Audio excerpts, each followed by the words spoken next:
ప్రేరేపించి వాళ్ళ విశ్వాసాన్ని పడగొట్టి దేవునికి దూరం చేస్తూ ఉంటది. అలా దూరం చేయబడినప్పుడు వారిలో దేవుని ఆత్మ పని చేయదు. వారిలో దురాత్మలు పనిచేస్తాయి, లోక సంబంధమైన ఆలోచనలు పనిచేస్తాయి, లోక అలవాట్లు పనిచేస్తాయి, లోక కోరికలు పనిచేస్తాయి, లోక ఆలోచనలు పనిచేస్తాయి అన్నమాట.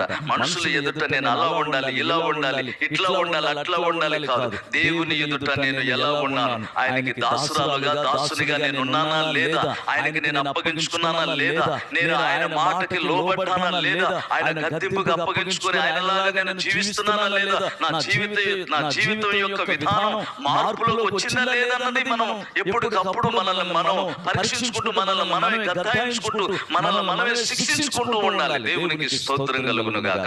అలా శిక్షించుకున్నప్పుడు ఏం జరుగుతుందంటే యేసయ్యకి మనం దాసులుగా అయిపోతాం. దేవునికి స్తోత్రం కలుగును గాక.